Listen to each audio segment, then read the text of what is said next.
What's up, guys? Let's dive into the sales script for e-commerce agency owners. Now, one thing that I do want to emphasize on is the fact that I want you guys to treat this more like a structure rather than a script. You want to make sure that you're never, ever, ever reading a script in a sales call. If you do, you're basically fucked. If the prospect sees that you're reading off a script, you come across as very, very disingenuous, and you want to make sure that you don't do that. Okay, so make sure that you guys just use this more so of a structure, and you have like your own personality and flair into it. Now, with that being said, let's dive right in. So, in the beginning, I just have the intro, right, which is morning, John. This is Sanchetta. How's it going? And then from there, you can like after this initial statement, you can have your small talk portion, which I'd recommend keeping very, very, very short. Best way to do this is just ask them where they're calling from. And then from there, you can add on to where you're calling from. And then, if they make a little remark, then you can obviously continue the conversation, but make sure that, again, it does not last too long, 30 seconds at most. If they don't make a remark, then obviously now you can continue to the next question, right? And then from there, you can just ask them, will there be anyone else joining us today? If the answer is yes, then you want to figure out how long it's going to take. And then from there, simply, you can continue the call 5 minutes from there. If someone else is joining, don't just continue the call. Like if they say, oh, just give it 5 minutes, give it a few minutes, then just wait. It's better to wait it out. If no one else is joining, then obviously, dive right in. And then from there, what you can do is you can ask them, well, John, we've got just under an hour, 59 minutes. Shall we dive right in? Right. And when you ask this question, make sure that you guys take a look at the clock. You can be like, so we got just under 59 minutes. Shall we dive right in? And what that does is just, it's going to emphasize the situation. It's just going to make you appear to be a lot more serious, and that, time is scarce. From there, you can actually begin the qualifying process. Now, it's very, very important to figure out their motivation to jump on the call. And, it's not just as simple as, oh, obviously I run an agency, they want a marketing service. No, guys, it's still important to ask this question because you want to make sure if they give you something specific, you can use that as leverage later on in the call. Okay. So the way that you can do this is, just simply say, so John, what enticed you to jump on this call today?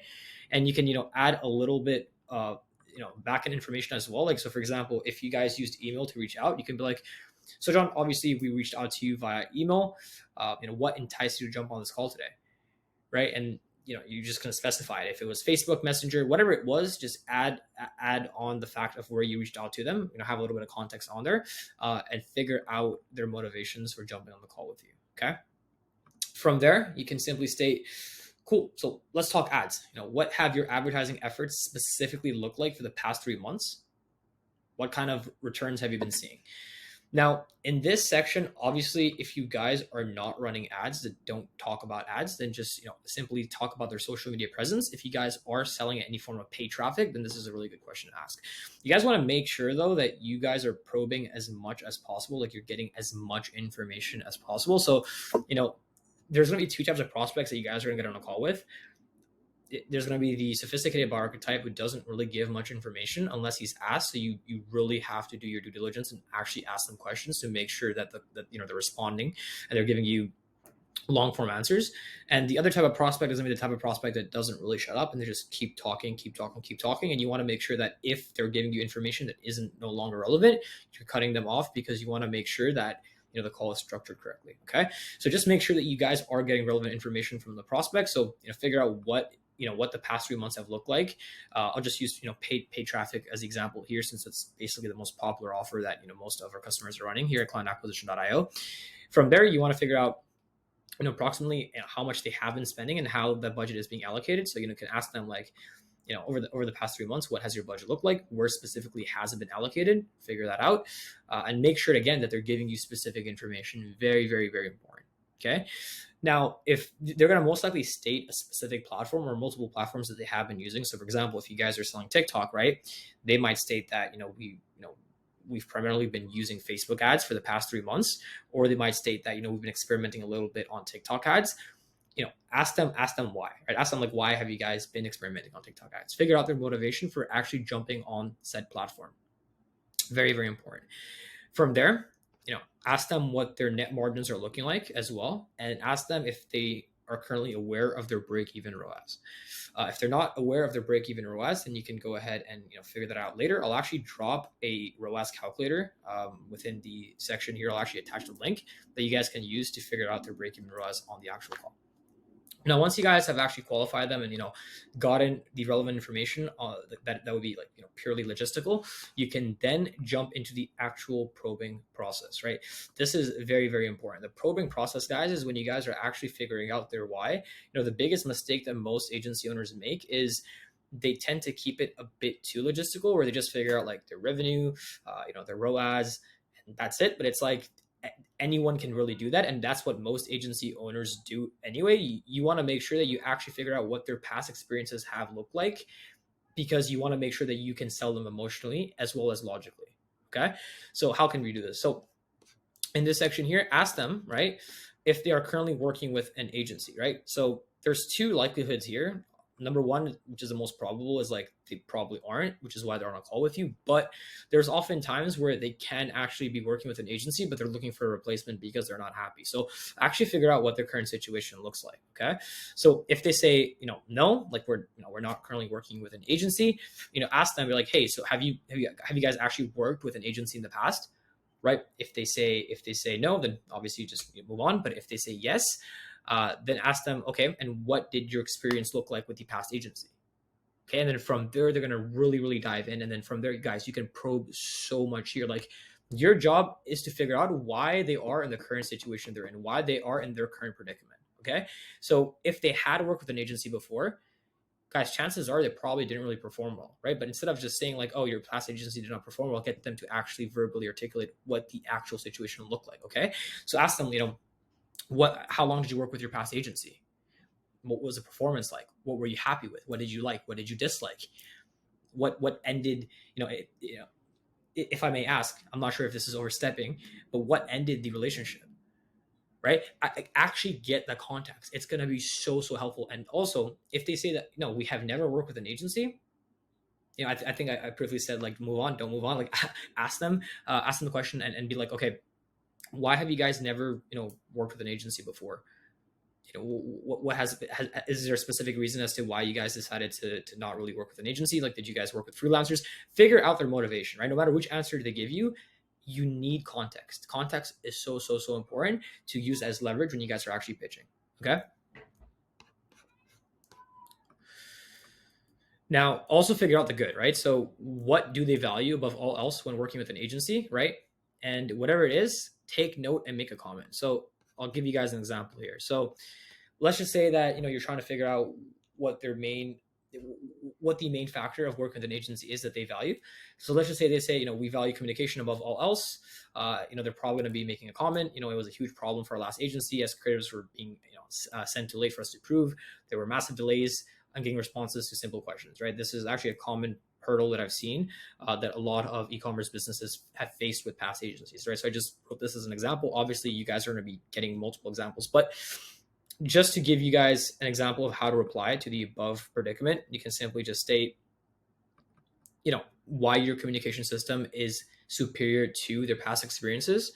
So you can make a comment along the lines of, a consistent theme that I've noticed is that the caliber of communication between an agency and its client will always be indicative of the success they achieve together. Right. This is why we choose to operate as a boutique agency. It just allows for us to have a much more intimate working relationship. Now, guys, you don't have to say this word for word. This is just an example. Obviously, it's my own word. So when it comes out of my mouth, it sounds very natural. You guys want to make sure. Quick tip as well, guys, is like you want to make sure that when you do use certain words, the way you enunciate certain words, it comes across as natural. Like I'm a very articulate person. That's just how I am. So I can use big words.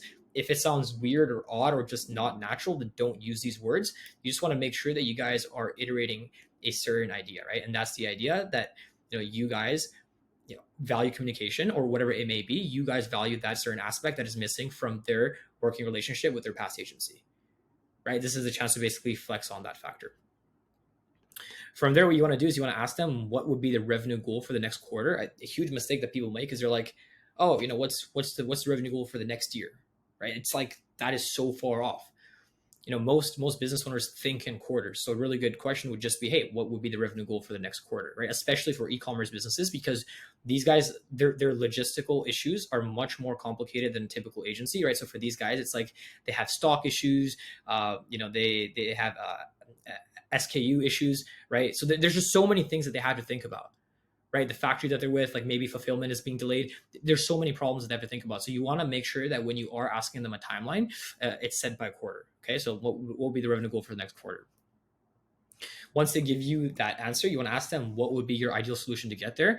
Now, if they're dickheads and they make a remark like, I don't know, that's why I'm on this call with you today, right? You can just simply state, okay, got it. Now, with that being said, what would be the ideal working relationship that you would like to have with an agency that you would want to hire, right? And then they'll simply go ahead and give you an answer for that. From there, guys, you want to be wrapping everything up before you actually dive into the pitch. So you want to ask them, for example, perfect, John. So is there anything else that we haven't gone through that you feel would be relevant to dive into? Right. So if they say yes, then obviously go ahead and diagnose whatever it is that they state. If they say no, then simply just state, cool, I feel like I have a comprehensive understanding of your current situation. I'll go ahead and share my screen and we can discuss exactly what we can do for you. Before I actually do that, though, I want to provide you with a little more context on the history of our company. Let me just fix that spelling error. So in this situation, what you guys want to do is you want to provide a quick 1-minute summary of who your agency serves and how long you guys have been around and the ad spend your agency has managed. Right? This is not the time to go on a very long tangent. It's a very simple, quick flex. Okay, so for example, I'll give you guys a quick little rundown of how I would be doing this. So client acquisition. Well, I'll actually use the example of, I'll just say Hovera Media, right? That was actually my old agency name. So Hovera Media has been around for about 2 years. We predominantly serve e-commerce businesses. We've managed, at this point, $2 to $3 million in ad spend in just the past 9 months alone. And we've worked with over 30 e-commerce businesses, right? Very quick line, right? You can add your own flair to it. If there's like a really big brand that you guys have maybe worked with, and obviously mention names, but this is the time to basically just have a subtle flex. And again, key here is to make it subtle. You don't really want to make it outlandish. You don't really want to make any crazy bodacious claims. Just keep it very simple and elegant, just a simple flex. From there, what you want to do is you want to basically say, okay, so with that being said, let's dive in. You want to share your screen and you want to get into the pitch. Now, guys, when it comes to the actual pitch, you want to make sure that you have a pitch deck in place.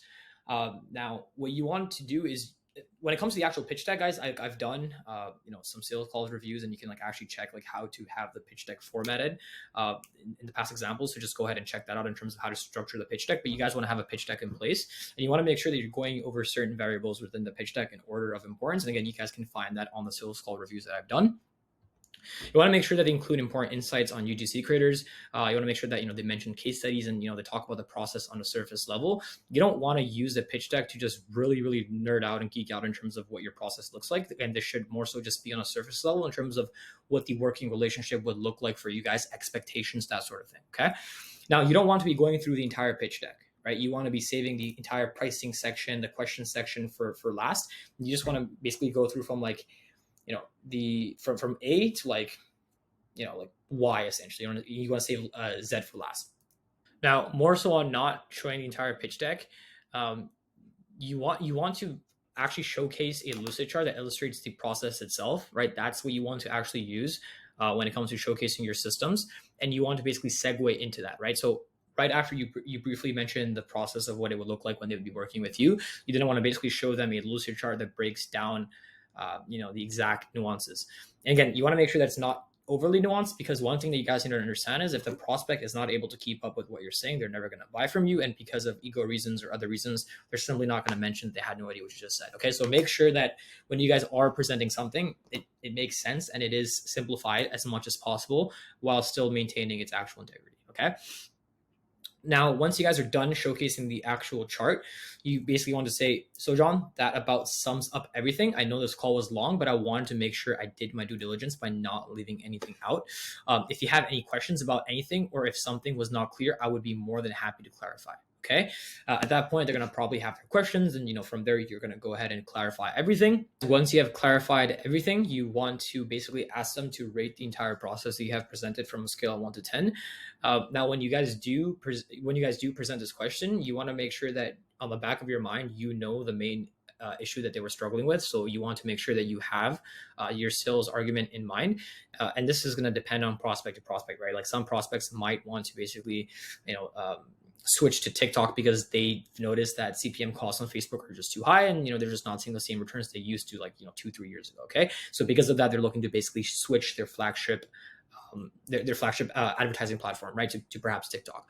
Or maybe they've tried TikTok ads before and they just haven't really seen much success because they didn't know what they were doing. And you guys are coming in with UGC creators and a much more appropriate strategy that's going to actually go ahead and help them scale. Whatever it may be, you want to basically mention that within the phrase. So for example, it would be, now, John, if you had to rate our process from a scale 1 to 10, with 1 being, this is terrible, I don't really like it, with 10 being, okay, I can see this process solving, right? Name their main issue, which is what I just stated prior. What would that number look like? Okay. So if they say it's a 10, still ask them why it's a 10. This is going to basically give them a bias to buy because they've verbally articulated why they like the product and they've heard themselves admit it out loud. This is very powerful. If the rating is like anything below a 9, so for example, if it's like a 7, then you want to just simply state, okay, how can we take this from a 7 to a 10?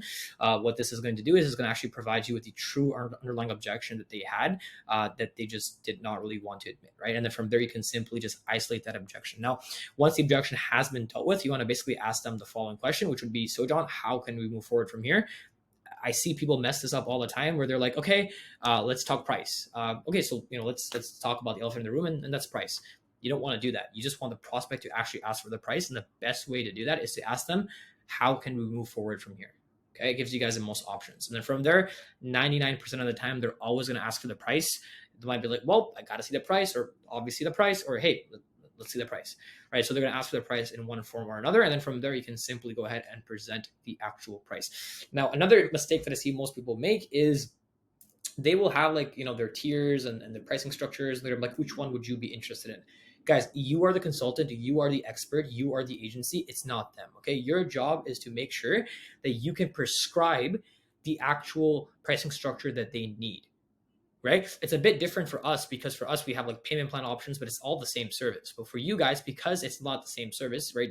They might need 15 UGCs plus ad management, or you guys may be providing organic marketing, right? Depending on your specific offer, there's going to be different pricing structures for that client. You guys want to make sure that you are actually presenting that price instead of actually, getting them to choose. That causes decision fatigue. Like if I had to give you guys an analogy, right, because of the situation at hand, like where you guys are the consultants and they're basically not the experts. It's like, imagine you guys went to the doctor and the doctor was like, okay, so here are the medicines, and he like laid them down and he was like, which one do you want? You'd be like, dude, I don't know, like you tell me. I'm not the doctor here. It's the same exact thing over here. Okay, so you want to make sure that you can actually go ahead and state which structure would be the best for them. You want to state that structure, and you want to basically present the price. And again, a screen share would be very helpful for this. So if you guys actually, in your pitch deck, that's one of the last slides that you guys want to have. Okay. That's one of the last slides you guys want to have. You want to present the price, and you basically shut up. They're gonna, have, one of their objections. It might be like, oh, I have to speak to a partner, or it might be like, you have to think about it. And again, like I'll be shortly uploading a document that shows you how you can deal with those objections. But if you guys have done a good job, then most likely, you guys can actually go ahead and move with a one call close. And then from there, they're just simply going to ask, okay, let's move forward. And then from there, it's your job to basically finalize everything, which would be cool. I'll be sending you over the invoice and then a contract, and we can get you onboarded ASAP. And then from there, congrats, you have closed your deal. You're going to collect the invoice and you're going to celebrate on another client being closed.